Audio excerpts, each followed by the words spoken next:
안녕하세요. 나나TV의 김지은 원장입니다. 반갑습니다. 아니 근데 눈 피부 관리를 좀 일찍 할 거라는 생각이 좀 들거든요.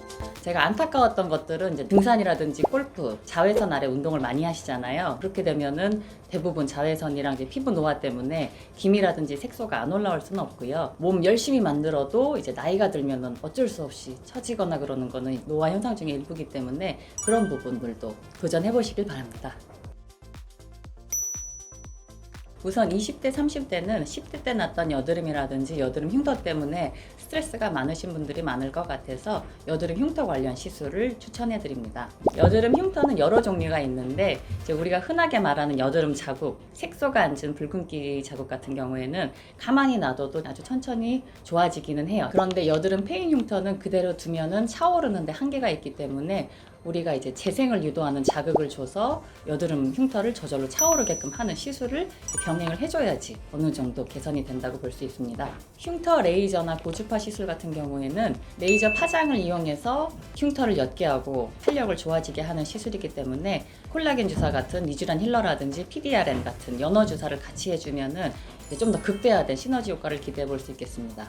시술 후 붉은기는 3일에서 5일 정도는 가실 수는 있고요. 이제 이 붉은기를 조금 더 빨리 빠지게 하려면은 쿨링팩 같은 거 좀 해주셔서 열감을 좀 빼주시면은 붉은기가 좀 더 빨리 빠지는 거를 볼 수 있습니다. 여드름이 진행 중인 얼굴에도 그러니까 결국에는 치료가 되긴 피지선을 자극을 하기 때문에 치료는 되긴 할 텐데 당연히 더 이렇게 자극 받아서 더 확 올라오는 경우가 있을 수도 있어서 이제 그런 경우에는 이제 조금 먹는 약으로 조절하면서 20대, 30대 때 추천해드릴 두 번째 시술은 필러 시술인데 필러, 채운다는 뜻의 볼륨을 채우는 시술이고요. 우리가 흔하게 낮은 콧대라든지 무턱, 붓기라든지 일상생활로의 복기 때문에 시간이 촉박하신 분들은 30분 미만의 시술로 콧날이라든지 이제 턱 같은 거를 볼륨을 만들 수 있습니다. 콧대가 낮아서 수술을 좀 고민하시는 분들한테 코필러를 도전해 보라고 권해드리고 싶은데 만약에 코가 많이 휘었다든지 큰 축이라든지 콧망울이 너무 크신 분들은 얄쌍하게 나올 수 없지만은 이제 콧대 같은 거를 좀 많이 높인다든지 에브리 교정이라든지 필러로도 충분히 가능하시고 혹시 조금 수술을 하시기 걱정되시는 분들은 좀 먼저 해보셔도 괜찮을 것 같습니다. 그리고 하관이 작게 발달하신 분들, 즉 무턱이신 분들한테는 턱끝 필러를 조금 추천해드리고 싶은데 무턱이신 분들은 아무리 얼굴이 작고 말라도 얼굴에서 목으로 이어지는 느낌이 강할 수밖에 없어요. 왜냐면 우리 턱뼈가 원래는 리프팅을 좀 해줘야 되는데 그게 없으니까 당연히 이어지는 느낌일 수밖에 없기 때문에 그런 분들한테는 턱을 만들어주면서 얼굴과 목의 경계를 만들어줘서 얼굴형을 조금 보완해주는 그런 뽀띠 시술이 될 수 있겠습니다. 입술 필러 같은 경우에 물론 여성분들 사이에선 요즘 제일 대세 필러이기도 하지만은 남성분들도 요즘 면접 보러 오시는 사회 초년생이신 분들한테는 입꼬리 필러 같은 거는 추천해 드리는 이유가 아무래도 이제 첫인상을 봤을 때 이렇게 울상인 것보다는 당연히 웃는 상이 훨씬 더 첫인상이 좋기 때문에 남성분들도 요즘은 오셔서 입꼬리 살짝 올리는 이제 입꼬리 필러 같은 거는 하시는 추세에 있고요. 컴플렉스 보완을 위한 입술 필러도 실은 저는 남성분들 정말 얇으신 분들은 도전해 보셔도 괜찮을 것 같습니다. 물론 필러 부작용들을 고려해 봐야 되고요. 코끝 같은 경우에는 혈류가 잘 안 발달되어 있기 때문에 코끝 괴사 같은 것도 생길 수는 있고 혹시 가장 위험한 거는 이제 실명도 생길 수는 있긴 하지만 그렇기 때문에 숙련된 의료진과 병원을 찾아가는 게 중요하고 어떤 사고가 생겼을 때 대처 능력이 빠른 이제 그런 안전한 병원을 가는 게 중요합니다. 녹립필러도 히알루론산 제제가 여러 종류가 있어서 짧게는 6개월부터 길게는 2년까지 가는 제제가 많기 때문에 필러가 녹으면 어떻게 없어지나요? 몸 속에서?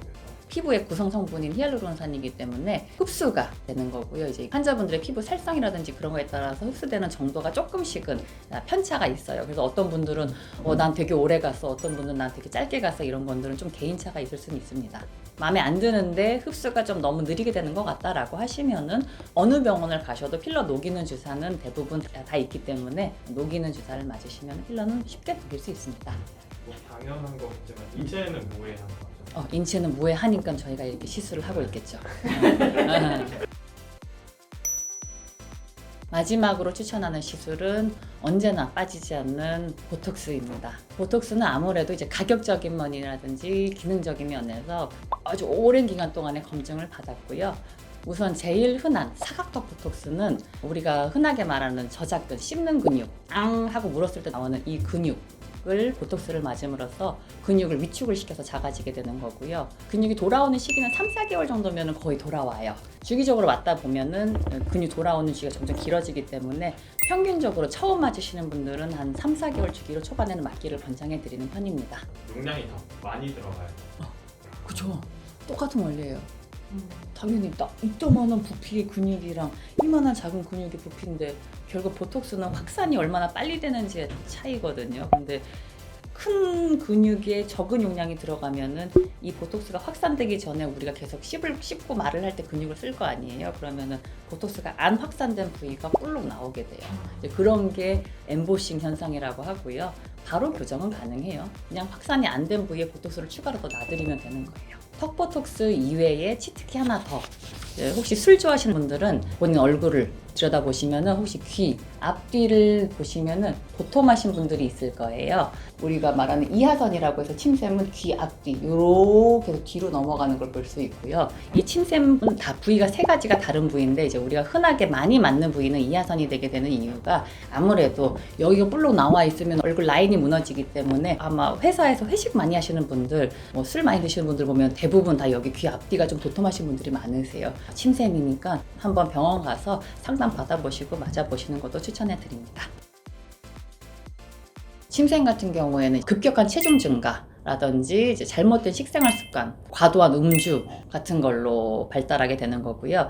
질병은 아니고요. 이하선 비대증이라고 해서 정상보다 조금 과하게 발달된 케이스고요. 다만 부작용이 있다면은 이하선은 그래도 분비되는 침이 우리가 식사를 할 때 나오는 침이기 때문에 평상시에 입마름 증상을 그렇게 크게 느끼시진 않으실 거예요. 그런데 이제 여기 밑에 볼록하신 분들, 턱밑샘 같은 경우는 평상시에도 입 안을 촉촉하게 해주는 침이 분비되는 부위이기 때문에 여기를 맞으면 약간 평상시보다 이제 입마름 증상이 좀 생길 수는 있어요.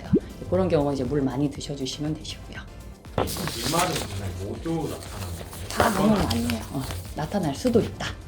나타날 확률이 근데 어쨌든 뭐 여러 가지 침샘 중에서는 여기가 제일 심해요.